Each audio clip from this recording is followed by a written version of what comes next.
شروع اللہ کے نام سے جو بڑا مہربان نہایت رحم والا ہے۔ السلام علیکم ورحمۃ اللہ وبرکاتہ۔ نبی کریم صلی اللہ علیہ وسلم کا ارشاد ہے کہ اللہ کے ذکر سے بڑھ کر کسی آدمی کا کوئی عمل عذاب قبر سے نجات دینے والا نہیں ہے۔ عذاب قبر کتنی سخت چیز ہے، اس سے وہی لوگ واقف ہیں جن کے سامنے وہ احادیثیں جو عذاب قبر کے بارے میں وارد ہوئی ہیں آئی ہیں۔ حضرت عثمان رضی اللہ تعالیٰ عنہ جب کسی قبر پر تشریف لے جاتے تو اس قدر روتے کہ داڑھی مبارک تر ہو جاتی۔ کسی نے پوچھا کہ آپ جنت کے دوزخ کے ذکر سے اتنا نہیں روتے جتنا کہ قبر کے سامنے آنے سے روتے ہیں۔ آپ نے ارشاد فرمایا کہ قبر آخرت کی منزلوں میں سب سے پہلی منزل ہے۔ جو شخص اس سے نجات پالے بعد کی سب منزلیں اس پر سہل ہو جاتی ہیں، اور جو اس سے نجات نہ پائے بعد کی منزلیں دشواری ہوتی جاتی ہیں۔ پھر آپ نے حضور صلی اللہ علیہ وسلم کا ارشاد سنایا کہ حضور صلی اللہ علیہ وسلم ارشاد فرماتے تھے کہ میں نے کوئی منظر قبر سے زیادہ گھبراہٹ والا نہیں دیکھا۔ حضرت عائشہ رضی اللہ تعالیٰ عنہ ارشاد فرماتی ہیں کہ حضور اقدس صلی اللہ علیہ وسلم ہر نماز کے بعد عذاب قبر سے پناہ مانگتے تھے۔ حضرت زید رضی اللہ تعالیٰ ارشاد فرماتے ہیں کہ حضور صلی اللہ علیہ وسلم نے ارشاد فرمایا کہ مجھے یہ اندیشہ ہے کہ تم ڈر اور خوف کی وجہ سے مردوں کو دفن کرنا چھوڑ نہ دو، ورنہ میں اس کی دعا کرتا کہ اللہ جل شانہ تمہیں بھی عذاب قبر سنا دے۔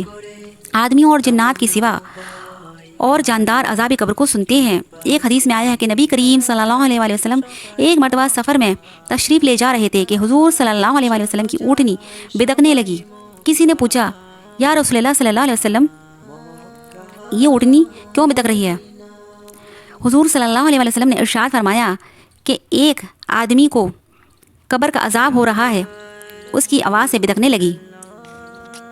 ایک مرتبہ نبی کریم صلی اللہ علیہ وسلم مسجد میں تشریف لے گئے تو چند آدمیوں کو دیکھا کہ کھل کھلا کر ہنس رہے ہیں، تو حضور صلی اللہ علیہ وسلم نے ارشاد فرمایا کہ اگر موت کو اکثر یاد کیا کرو تو یہ بات نہ ہو۔ کوئی دن قبر پر ایسا نہیں گزرتا جس میں وہ یہ اعلان نہیں کرتی کہ میں غربت کا گھر ہوں، کیڑوں اور جانوروں کا گھر ہوں۔ جب کوئی مومن کامل ایمان والا دفن ہوتا ہے تو قبر اس سے کہتی ہے، تیرا آنا مبارک ہے، تو نے بہت ہی اچھا کیا کہ آ گیا۔ جتنے لوگ میرے پشت پر چلتے تھے ان میں سے مجھے تو محبوب تھا، آج تو میرے سپرد آیا ہے تو میرے حسن و سلوک کو بھی دیکھے گا۔ اور اس کے بعد وہ اس قدر وسیع ہو جاتی ہے کہ منتہائے نظر تک کھل جاتی ہے، اور جنت کا ایک دروازہ اس میں کھل جاتا ہے جس سے وہاں کی ہوائیں، خوشبوئیں وغیرہ پہنچتی رہتی ہیں۔ اور جب کافر یا فاجر دفن کیا جاتا ہے تو قبر کہتی ہے کہ تیرا آنا منحوس اور نامبارک ہے، کیا ضرورت تھی تیرے آنے کی؟ جتنے آدمی میرے پشت پر چلتے تھے سب میں زیادہ میں تجھ سے نفرت کرتی تھی، آج تو میرے سپرد ہوا تو میرا معاملہ بھی دیکھے گا۔ اس کے بعد اس قدر زور سے قبر بھیجتی ہے کہ اس کی پسلیاں ایک دوسرے میں گھس جاتی ہیں، جس طرح ہاتھ میں ہاتھ ڈالنے سے انگلیاں ایک دوسرے میں گھس جاتی ہیں۔ اس کے بعد 99 اشدے اس پر مسلط ہو جاتے ہیں جو اس کو نوچتے رہتے ہیں، اور قیامت تک یہی ہوتا رہے گا۔ حضور صلی اللہ علیہ وسلم فرماتے ہیں کہ اگر ایک اژدھا ان میں سے زمین پر پھونک مار دے تو قیامت تک زمین میں گھاس نہ اگے، نعوذ باللہ۔ اس کے بعد حضور صلی اللہ علیہ وسلم نے ارشاد فرمایا کہ قبر یا جنت کا ایک باغ ہے یا جہنم کا ایک گھڑا۔ ایک حدیث میں آیا ہے کہ نبی اکرم صلی اللہ علیہ وسلم کا 2 قبروں پر گزر ہوا تو ارشاد فرمایا کہ ان دونوں پر عذاب ہو رہا ہے، ایک کو چغل خوری کے جرم میں اور دوسرے کو پیشاب کی احتیاط نہ کرنے پہ۔ نبی کریم صلی اللہ علیہ وسلم نے ارشاد فرمایا کہ قیامت کے دن اللہ جل شانہ بعد قوموں کا حشر ایسی طرح فرمائیں گے کہ ان کے چہرے میں نور چمکتا ہو، اور وہ موتیوں کے منبروں پر ہوں گے، اور انبیاء اور شہداء نہیں ہوں گے۔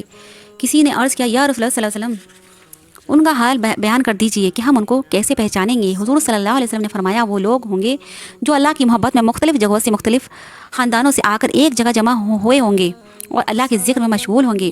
دوسری حدیث میں ہے کہ جنت میں یاقوت کے ستون ہوں گے جن پر زبرجد زمرد کے بالا خانے ہوں گے، ان میں چاروں طرف دروازے کھلے ہوئے ہوں گے، وہ ایسے چمکتے ہوں گے جیسے کہ نہایت روشن ستارہ چمکتا ہے۔ ان بالا خانوں میں وہ لوگ رہیں گے جو اللہ کے واسطے آپس میں محبت رکھتے تھے، اور وہ لوگ جو اللہ ہی کے واسطے ایک جگہ اکٹھے ہوتے تھے، اور وہ لوگ جو اللہ ہی کے واسطے آپس میں ملتے جلتے تھے، یعنی اللہ کے ذکر کے لیے ملتے تھے، اللہ کا ذکر کرتے تھے، اللہ کا ذکر جگہ جگہ کرنے جایا کرتے تھے۔